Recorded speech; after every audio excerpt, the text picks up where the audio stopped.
This here's from Far Out, the city that took great joy in Johnny Depp's misery. It wasn't a very entertaining movie. From February 19th, let's see what we got.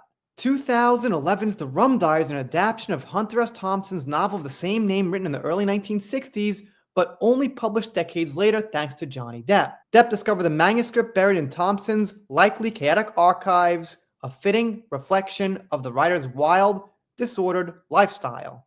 The film itself can only come to life because Depp was determined to make it. After all, he has a habit of playing his heroes. There's an amusing anecdote in Norman Mailer's The Fight About the Rumble in the Jungle boxing match between Muhammad Ali and George Foreman. Mailer recalls meeting a skinny Rolling Stone journalist who wore sunglasses indoors and always seemed to be on something.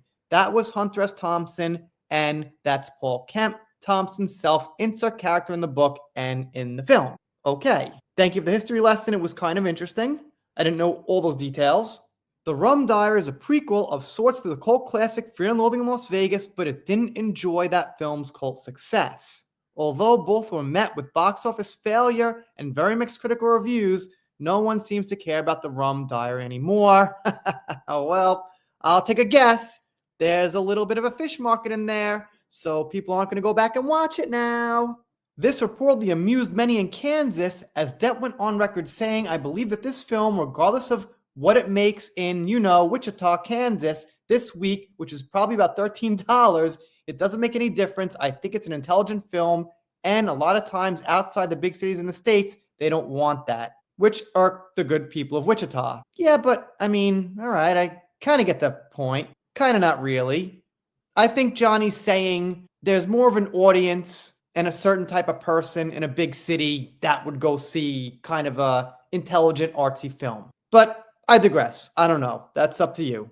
Okay, now I see where this is going. I didn't get it at first. A blog on the Wichita Eagle website by the paper's business columnist Carrie Rengers quotes numerous locals involved in the film industry expressing their disapproval. Cinema owner Bill Warren, who operates a string of theaters in Kansas and neighboring Oklahoma, said, "That's just sour grapes. Last time I heard, it didn't do well in New York either. It wasn't a very entertaining movie, period, and it also had some kind of a flappy fish market in it."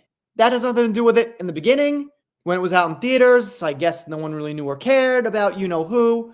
But as far as it being a cult classic and people going back to it and considering it this great prequel, yeah.